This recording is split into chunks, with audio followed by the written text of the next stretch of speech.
भर्खरै नेपाललाई अमेरिकाले दियो यति खतरनाक चेतावनी। तिब्बती शरणार्थीलाई चीनको उक्साटमा नेपालले दमन गरेको आरोप। नेपालभित्र प्रवेश गरेर भारतीय एसएसबीले देखायो दादागिरी। 100 हेक्टर नेपाली भूमि मिच्दै लगायो काँडे तार। एमसीसी पास भएपछि अमेरिकाले गर्यो यस्तो गतिविधि। देशभर मचियो खैला बैला। भारतलाई अमेरिकी विदेश मन्त्रालयको यस्तो आरोप। तत्काल प्रतिबन्ध लगाउन पेन्टागनले बनायो प्रतिवेदन। पहिलो पटक अमेरिकी रक्षामन्त्री र चिनिया रक्षामन्त्री बीच सिङ्गापुरमा वार्ता हुँदै के छन् त एजेन्डा सबै जानकारी। र चीनले पठायो 50 टन युरिया मल। नेपाली पक्षले चासो नदिँदा तातोपानी नाकामै अड्कियो।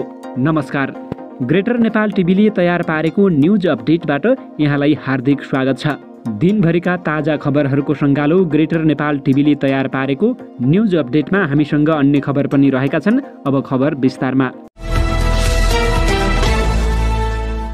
अमेरिकी विदेश मन्त्रालयको अन्तर्राष्ट्रिय धार्मिक स्वतन्त्रता प्रतिवेदनले नेपालले तिब्बती शरणार्थीको धार्मिक अधिकार हनन गरेको उल्लेख गरेको छ। हालै सार्वजनिक इन्टरनेसनल रिलिजियस फ्रिडम रिपोर्ट 2021मा तिब्बती समुदायका नेताले नेपाल सरकारले विगतमा बुद्ध धर्मसँग सम्बन्धित प्रमुख विधाहरू र समारोहमा बिदा दिने गरेको, तर धर्मगुरु दलाई लामाको जन्मदिन सार्वजनिक रूपमा मनाउन प्रतिबन्ध गरेको उल्लेख गरेको छ।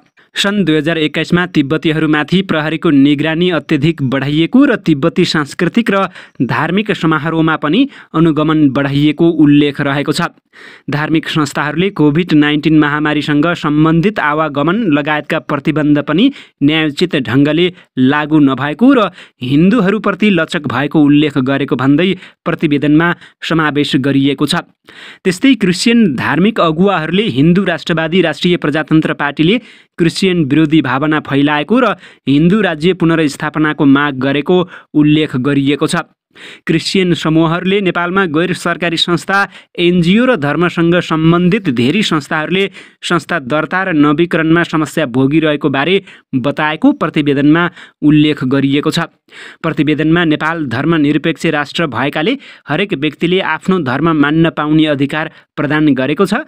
संविधानले कोही पनि व्यक्तिलाई सार्वजनिक संरचनामा खलल पुग्ने गरी जबरजस्ती वा प्रलोभनमा धर्म परिवर्तन गर्न नपाउने भने पनि प्रहरीले छलफलका लागि भन्दै गत सेप्टेम्बर महिनामा 4 जना क्रिस्चियनलाई पक्राउ गरेको थियो। उनीहरूलाई नोभेम्बर 18 सम्म हिरासतमा र त्यसपछि तारिखमा रिहा गरेको प्रतिवेदनमा उल्लेख रहेको छ। धार्मिक प्रवचन क्रिस्चियन अभियन्ताहरूमध्ये 6 जना अर्थात् 2 अमेरिकी नागरिक सहितको मुद्दा सन् 2020 देखि अझै जारी रहेको अमेरिकी विदेश मन्त्रालयको प्रतिवेदनमा जनाइएको छ।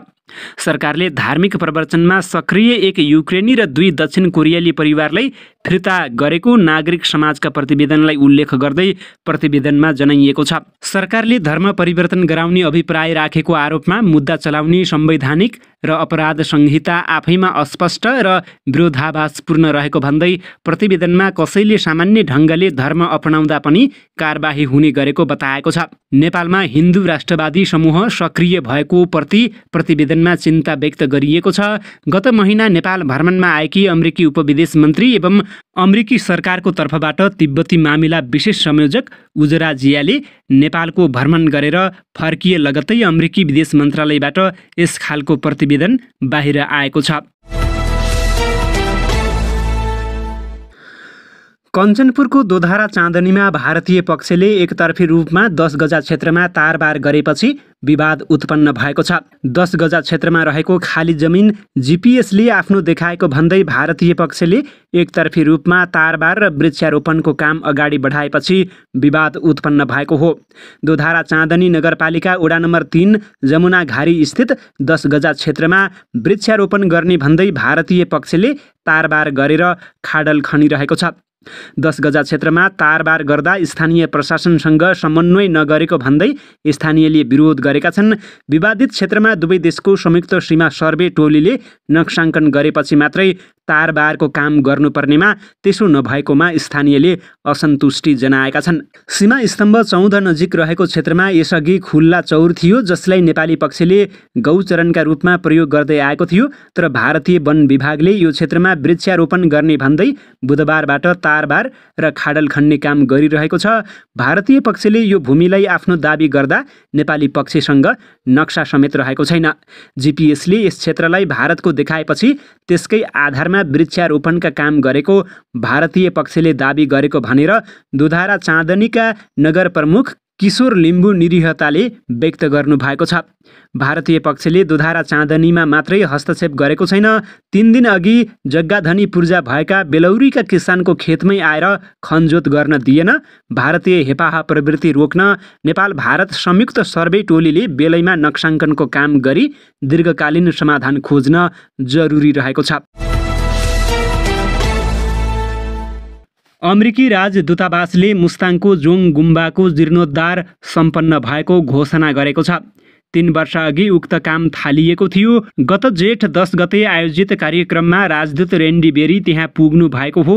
सन् 2019मा स्थानीय समुदाय र अमेरिकी हेरिटेज एन्ड कन्जर्भेसन फाउन्डेसन बीच पुनर्निर्माण साझेदारी भएको थियो। उद्घाटन कार्यक्रममा राजदूत बेरी, युएसआइडी मिसन निर्देशक र केही अमेरिकी अधिकारीहरू सहभागी भएका थिए। अमेरिकी टोलीले घण्टौँ पदयात्रा गर्नुका साथै जोङ र लो गोकर गुम्बाको पनि अवलोकन गरेको बताइएको छ। स्थानीयको तीजी पर्वमा पनि अमेरिकीहरू सहभागी भएका थिए। त्यहाँबाट फर्केपछि बिहिबार अमेरिकी राजदूत बेरी पाटन स्थित कृष्ण मन्दिर पुनर्निर्माण पछिको उद्घाटन कार्यक्रममा सहभागी हुनुभएको थियो। बिहिबार अमेरिकी विदेश मन्त्री एन्टोनी ब्लिङ्केनले अन्तर्राष्ट्रिय धार्मिक स्वतन्त्रता प्रतिवेदन 2021 प्रस्तुत गर्दै भारतका मानिसहरू र धार्मिक स्थलहरूमा आक्रमण बढ्दै गएको बताएका छन्। भारतको सन्दर्भमा प्रतिवेदनमा भनिएको छ कि भारतका धार्मिक अल्पसङ्ख्यकहरूमाथि वर्षौँभरि हत्या, आक्रमण र धम्की लगायतका आक्रमणहरू भएका छन्।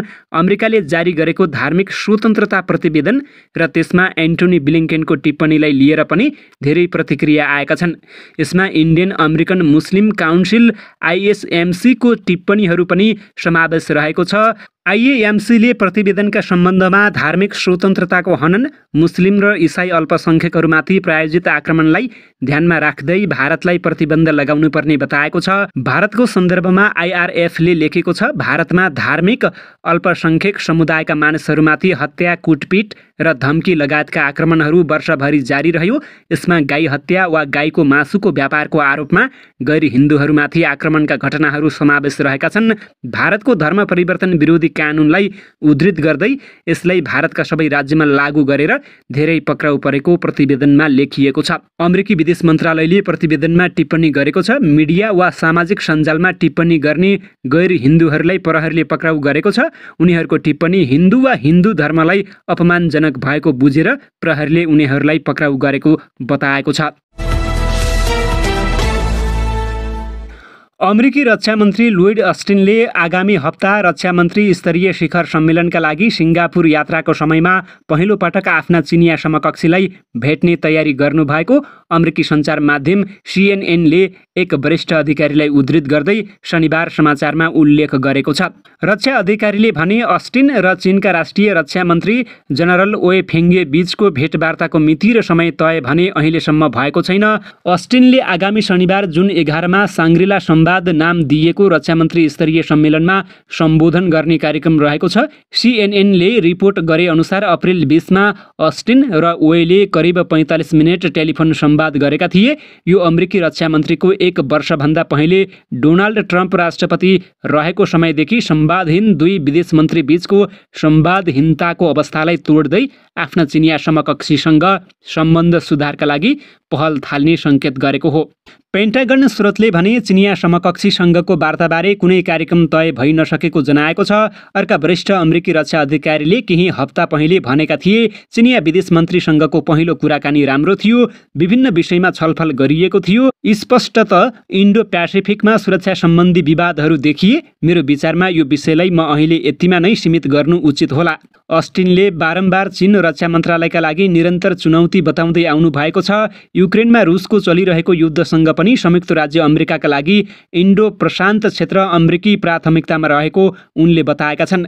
उनले भने इन्डो प्रशान्त राष्ट्रहरूले पारदर्शिता, मार्ग निर्देशनको स्वतन्त्रता, विवादको शान्तिपूर्ण समाधान र सार्वभौम राष्ट्रहरूको क्षेत्रीय निष्ठामा आधारित विषय बताउँदै आएका छन्। थप तर्क पेश गर्दै उनले भने, साथै हामीले यी साझा सिद्धान्तहरूमा आक्रमण कस्तो देखिन्छ भन्ने पनि देखेका छौँ। दक्षिण चीन सागरमा जनवादी गणतन्त्र चीन र रुसको हस्तक्षेप विरुद्ध हामी यस क्षेत्रका लागि अझ पारदर्शी र समावेशी सुरक्षा व्यवस्था निर्माण गर्न सक्रियतापूर्वक काम गर्दैछौँ। चीनबाट निर्यात गरिएको 50 टन युरिया मल तातोपानी नाकामा थन्किएको छ। किसानहरूले मल अभावमा धानको ब्याड राख्न नपाएको बेला उत्तरी तातोपानी नाकामा भने चीनबाट खरिद गरिएको 50 टन युरिया 20 दिनदेखि थन्किएको हो। भोटेकोशी गाउँपालिका 2 स्थित तातोपानी सुक्खा बन्दरगाहको गोदाममा 50 टन युरिया, 50 कन्टेनर मल थन्किएको हो। भन्सार प्रक्रियाका लागि कोही नआउँदा मल गोदाममै रोकिएको तातोपानी सुक्खा बन्दरगाह तथा भन्सार कार्यालयका प्रमुख भन्सार अधिकृत नारद गौतमले बताएका छन्। यसअघि सामान आए लगतै भन्सार प्रक्रिया सकेर काठमाडौँ लगिने गरिए पनि 20 दिन अघि भित्रिएको 50 कन्टेनर युरिया लिन कम्पनीका प्रतिनिधि अझै नआएका कारण रोकिएको उनको भनाइरहेको छ।